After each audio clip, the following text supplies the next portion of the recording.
Kalau kalian mau benar-benar merasakan wild discus yang sesungguhnya, ya ini, kita harus dapat wild discus tangkapan alam yang benar-benar asli dari Amazon. Jadi ini merupakan satu pencapaian lah buat hobis diskus untuk memelihara ikan wild discus ini.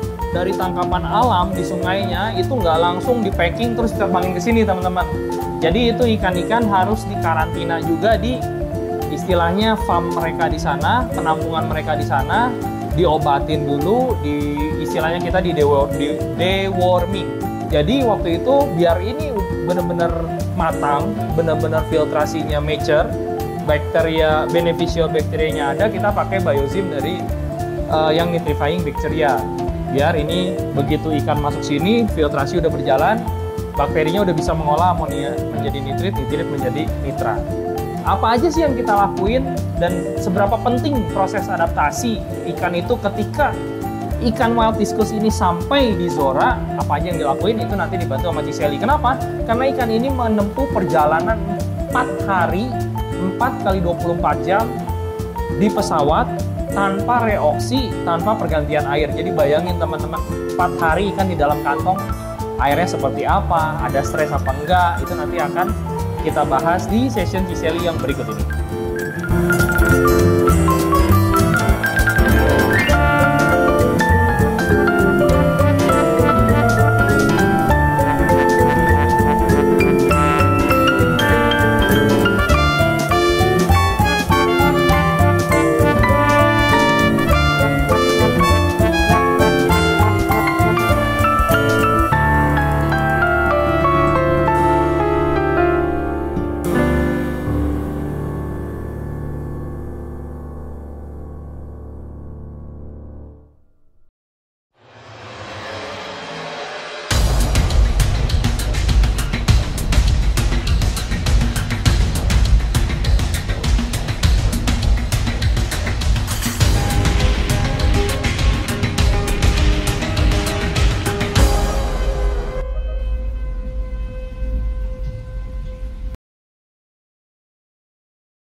Sampai situ dulu deh. Kita buka dulu ya teman-teman. Semoga kondisinya aman karena ini perjalanannya 4 hari.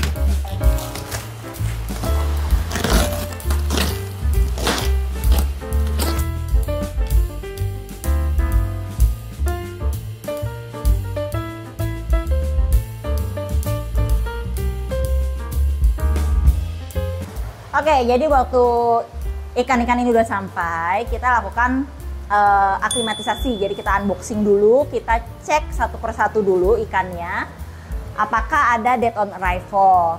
Kemudian setelah itu kita langsung lakukan proses aklimatisasi. Jadi kita pasang dulu nih selang aerator, karena kan mereka selama 4 hari ini tidak ada reoksigenasi. Akhirnya yang kita lakukan adalah kita pasti langsung buka. Kita masukkan dulu si aeratornya, kita bantu untuk oksigennya dulu, kemudian kita lakukan proses aklimatisasi.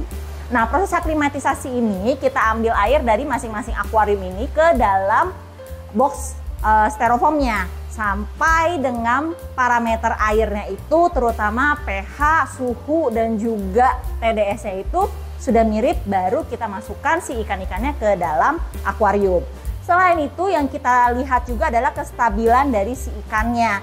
Kalau memang ikannya masih belum stabil, kita akan perpanjang proses dari aklimatisasi ini.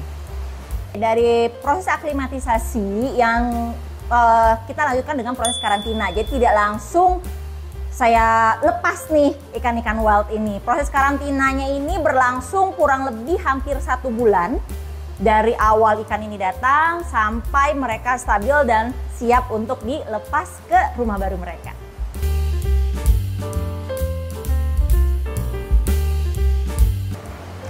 Selama proses karantina yang perlu kita perhatikan pastinya yang pertama kondisi dari si ikannya, kestabilan dari ikannya. Kemudian yang kedua kita juga perhatikan juga dari kualitas air. Nah, kemudian yang ketiga bagaimana mereka makannya, karena pas dari awal itu mereka belum terlalu mau makan, tidak semuanya mau makan.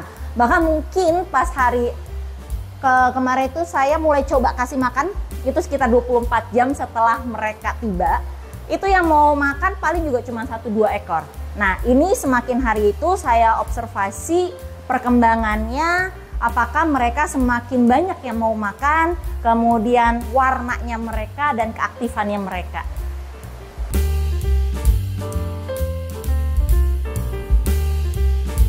Untuk makanan awal yang saya berikan itu adalah Discus Flex. Alasannya kenapa? Karena ini merupakan dry food, jadi memang sudah paling sesuai secara komposisi nutrisinya dan juga bentuknya itu kan kayak daun kering gitu. Berdasarkan pengalaman saya menghandle wild discus selama ini, makanan Discus Flex ini adalah pakan yang paling gampang diterima oleh si wild discus saat mereka mulai belajar makan di tempat kita. Dan selain itu, sudah bisa dipastikan kalau misalnya kita berikan si Discus Flex itu udah pasti steril, jadi higienis dari si ikan-ikannya juga terjamin.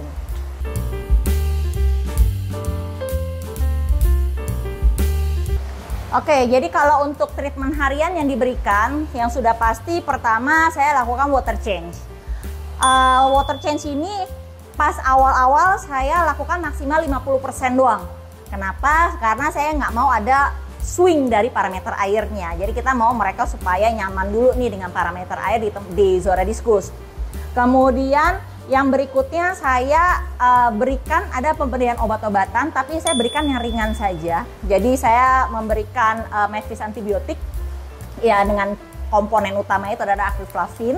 Kenapa yang dipilih adalah medis antibiotik? Karena balik lagi mereka ini wild discus, mereka tidak pernah kena obat-obatan sama sekali dari mereka lahir. Jadi kalau misalnya kita langsung hajar obat-obatan yang lebih keras, nanti mereka kaget. Makanya saya memilih obat-obatan yang paling ringan dulu nih, tapi cukup efektif untuk mengatasi infeksi-infeksi yang terjadi. Karena saat ikan ini datang, itu bentuknya belum secantik sekarang nih. Kalau teman-teman lihat sekarang, ini udah enak dipandang. Tapi waktu ikan ini awal mula datang, kondisi mereka itu siripnya ada yang grepes, kemudian warnanya pun itu masih pucat. Sirip, kalau teman-teman lihat ini warna udah pada keluar, kemudian barnya udah pada keluar. Waktu awal datang enggak sama sekali. Jadi mereka benar-benar pucat, barnya pun juga ya nggak enak banget deh dipandang. Nah, dengan kita melakukan perawatan ini setiap hari, kita membuat mereka nyaman, lama-kelamaan akhirnya mereka jadi cantik. Gitu. Oke, kalau misalnya teman-teman tanya wild discusnya udah stabil belum? Kita lihat nih. Tada! Nah ini adalah salah satu cara saya untuk mengetes apakah si ikan-ikan ini sudah stabil dan apakah mereka sudah siap untuk dilepaskan ke rumah baru mereka.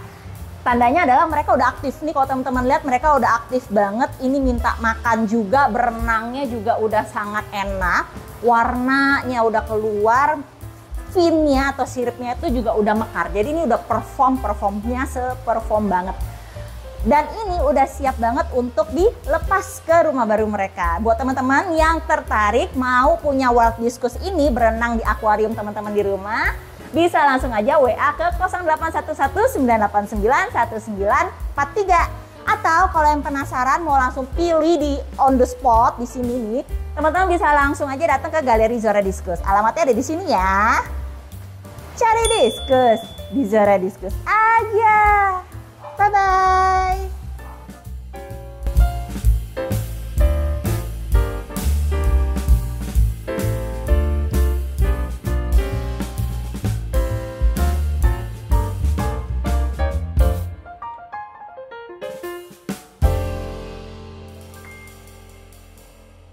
Cari Discus di Zora Discus.